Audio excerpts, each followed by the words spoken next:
सूत्रों के मुताबिक शिंदे कांग्रेस और एनसीपी के साथ गठबंधन की सरकार चलाने के खिलाफ हैं। वो शिवसेना और बीजेपी की सरकार चाहते हैं। बागी विधायकों के साथ शिंदे ने वीडियो जारी कर शक्ति प्रदर्शन भी किया। बीती रात गुजरात के सूरत से ये बागी विधायक रवाना हुए गुवाहाटी के लिए और अभी तस्वीरें हमने आपको दिखाई। ये पहुंच चुके हैं गुवाहाटी।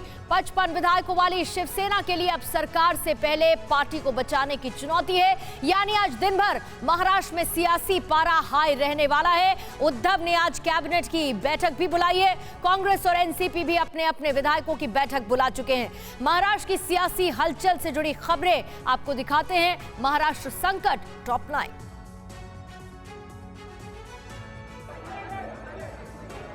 महाराष्ट्र में शिवसेना में बड़ी बगावत के बाद उद्धव ठाकरे की सरकार के अस्तित्व पर खतरा मंडरा रहा है। शिवसेना के कद्दावर नेता माने जाने वाले एकनाथ शिंदे के साथ पार्टी के 34 और 7 निर्दलीय के पाला बदलने की आशंका से महाराष्ट्र में सियासी भूचाल आ गया है। ये तस्वीरें गुजरात के सूरत के एक होटल की है, जहाँ शिंदे के साथ सभी बागी विधायक नजर आ रहे हैं।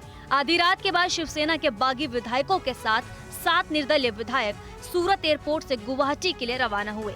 गुवाहाटी जाने से पहले एकनाथ शिंदे ने कहा कि उन्होंने बाला साहेब ठाकरे की शिवसेना को नहीं छोड़ा है, उनके हिंदुत्व का पालन कर रहे हैं, हम इसे और आगे ले जाएंगे। नाराज चल रहे शिवसेना नेता और महाविकास अघाड़ी गठबंधन की सरकार में मंत्री एकनाथ शिंदे से कल मुख्यमंत्री उद्धव ठाकरे ने फोन पर करीब 20 मिनट तक बात की। सूत्रों के मुताबिक उद्धव ठाकरे ने शिंदे से अपने फैसले पर पुनर्विचार करने की अपील की। सूत्रों के मुताबिक शिवसेना नेताओं के साथ हुई बैठक में उद्धव ने एकनाथ शिंदे के मान जाने और वापस लौटने का भरोसा जताया था। सूत्रों के मुताबिक उद्धव ठाकरे की पत्नी रश्मि ठाकरे ने भी फोन पर बात कर शिंदे को मनाने की कोशिश की, लेकिन शिंदे फिलहाल अपने रुख में बदलाव करने को तैयार नहीं। सूत्रों के मुताबिक एकनाथ शिंदे ने कहा है कि वो शिवसेना में बने रहना चाहते हैं, बशर्ते पार्टी कांग्रेस और एनसीपी के साथ गठबंधन तोड़कर बीजेपी के साथ सरकार बनाए। शिंदे से बात करने के लिए उद्धव ठाकरे ने अपने खास और शिंदे के करीबी मिलिंद नावेरकर को सूरत भेजा था। इससे पहले उन्होंने रश्मि ठाकरे से बातचीत में बताया था कि मौजूदा गठबंधन की सरकार में शिवसेना के मंत्रियों और विधायकों को तवज्जो नहीं मिलती। सभी अहम मंत्रालय एनसीपी के पास है। सूत्रों का दावा है कि शिंदे अपने मंत्रालय में उद्धव ठाकरे के बेटे और मंत्री आदित्य ठाकरे के दखल से भी नाराज हैं। महाराष्ट्र में अपनी सरकार और पार्टी को बचाने के लिए उद्धव ठाकरे पूरा जोर लगा रहे हैं। आज दोपहर 1 बजे उद्धव ठाकरे ने कैबिनेट की बैठक बुलाई है। इससे पहले कल सीएम ने शिवसेना के विधायकों और सांसदों की बैठक बुलाई थी, जिसमें 18 विधायक ही शामिल हो पाए। शिवसेना दावा कर रही कि सरकार को कोई खतरा नहीं है। इस बीच संजय राउत ने कहा है कि बीजेपी पर शिवसेना के विधायकों को डरा धमका कर अगवा कर लिया है। शिंदे शिवसेना के साथ हैं, उनकी गलतफहमियों को हम दूर करेंगे।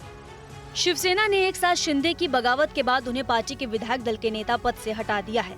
उद्धव ठाकरे शिंदे को मनाने की कोशिश के साथ पार्टी पर पकड़ बनाए रखना चाहते हैं। शिवसेना ने एकनाथ शिंदे की जगह शिवड़ी से पार्टी के विधायक अजय चौधरी को विधायक दल का नेता बनाया। इस बदलाव को लेकर शिवसेना प्रमुख उद्धव ठाकरे ने विधानसभा के डिप्टी स्पीकर को भी चिट्ठी के जरिए जानकारी दे दी है।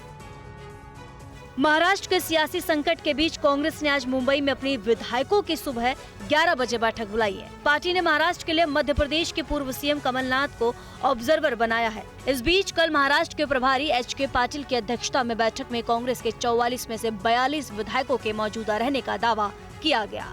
कमलनाथ आज पार्टी आलाकमान को रिपोर्ट सौंपेंगे।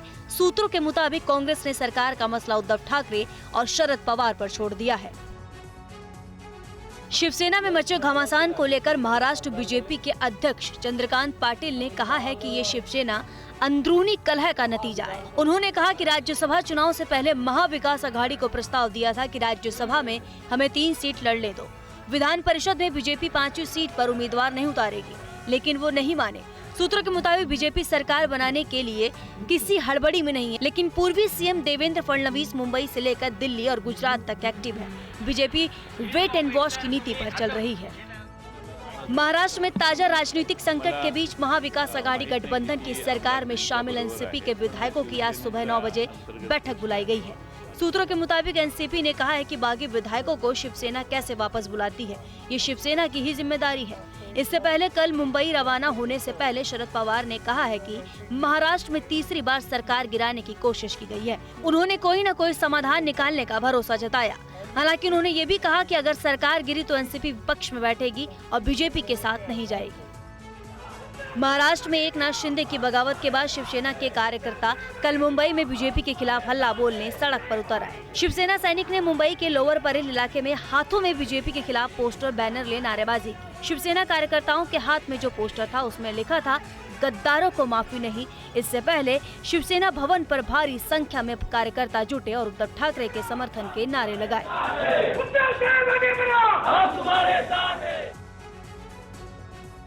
अड़ी सोमवार से शुक्रवार शाम 6 बजे सिर्फ TV9 भारतवर्ष पर।